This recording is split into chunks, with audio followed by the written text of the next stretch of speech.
हम आज देखते हैं एक कंपाउंड जनरेटर सेट का कंट्रोल वायरिंग कैसे है।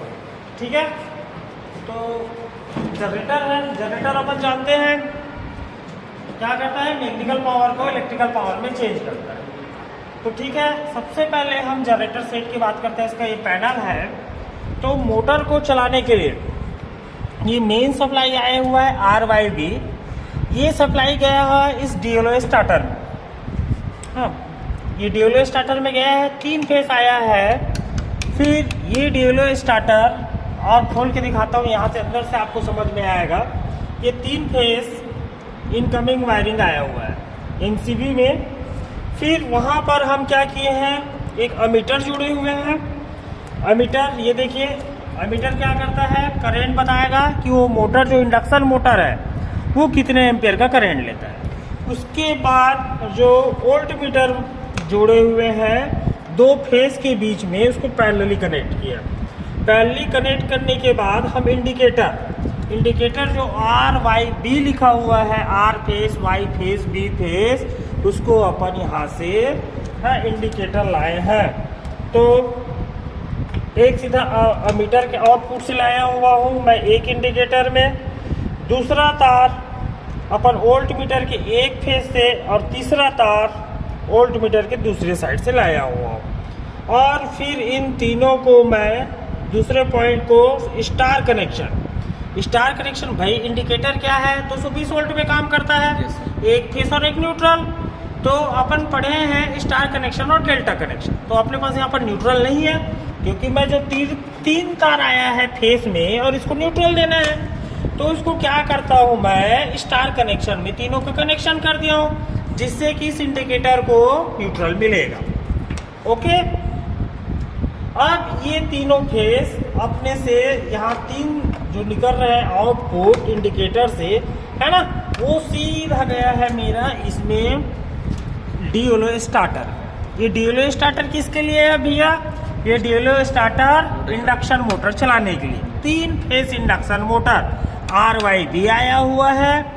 फिर यहाँ से हम चालू करके ये सीधा जाता है, कहाँ जाता है, इस वाले टर्मिनल में। ठीक है, ये हम दे दिए हैं इस वाले टर्मिनल में। अब इसमें आप लोग देख रहे होंगे 6 तार है ना, लेकिन हमारा छोटा मोटर है, कम HP का मोटर है, 2 से 3 HP का इंडक्शन मोटर है, इसलिए 6 लीड निकलता है। स्टार डेल्टा स्टार्टर लगा रहता है, तो ये डायरेक्ट ऑनलाइन स्टार्टर है। और मोटर के टर्मिनल भी 3 दिया है, तो 3 को ओपन कर दिए हैं और बाकी 3 को ओपन क्या कर दिए हैं, डमी कर दिए हैं। ठीक है, अब ये निकल के गया है सीधा मोटर की तरफ। तो मैं मोटर की तरफ दिखाता हूँ आप लोग को। ये जो आया है, ये वहां से इस पैनल से इस मोटर में आया हुआ है। ओके, ये मोटर जब चलेगा तो ये जो जनरेटर है उसके प्राइम मूवर से कनेक्टेड है। ये जो इंडक्शन मोटर है, यही इंडक्शन मोटर है, जनरेटर के प्राइम मूवर से कनेक्टेड है। जनरेटर ये प्राइम मूवर चलेगा तो जनरेटर का आर्मेचर घूमेगा, उससे उसमें क्या उत्पन्न होगा, उसके आर्मेचर भी EM है। अब ये जो टर्मिनल्स दिख रहे हैं वो एक्चुअल में करंट आउटपुट का है, और इसी से फिर हम फील्ड वाइंडिंग में जाते हैं। फील्ड वाइंडिंग के लिए 1 मिनट में आपको दिखा देता हूँ। इसको अपन खोल लेते हैं।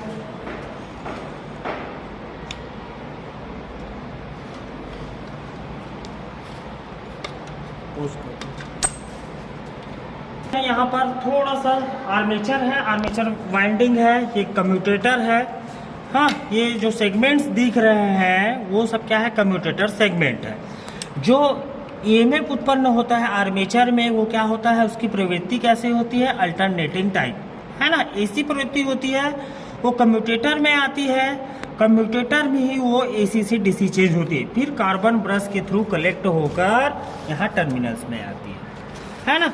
जो टर्मिनल्स दिख रहे हैं उसमें से फिर ये क्या है, सेल्फ एक्साइटेड जनरेटर है, तो इसी टर्मिनल से 2 तार फिर से किस में जाते हैं, फील्ड वाइंडिंग में, है ना, फील्ड वाइंडिंग में भी जाते हैं। और फिर हम आउटपुट के लिए सीधा पैनल में ले जाते हैं। पैनल में जो ये दिख रहा है, पैनल में जो ये लिखा हुआ है L1 L2, यहाँ से डीसी जनरेटर का आउटपुट लेते हैं, करीबन 200 वोल्ट आएगा। और उसके वोल्टेज को कम ज़्यादा करने के लिए हम इस रियोस्टेट का उपयोग करते हैं। जैसे ही हम यहाँ पर लोड कनेक्ट करेंगे, कोई भी इस डीसी, यहाँ पर डीसी वोल्ट आ रहा है ना, याद रखना डीसी वोल्ट प्लस और माइनस में।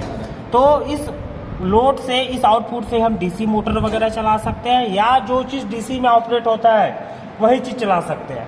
जैसे अपन चलाएंगे तो यहाँ पर वोल्ट दिखाएगा, और लोड कनेक्ट करेंगे, अगर वो एम्पियर करंट लोड चलती है तो करंट लेगी, वो करंट दिखाएगा।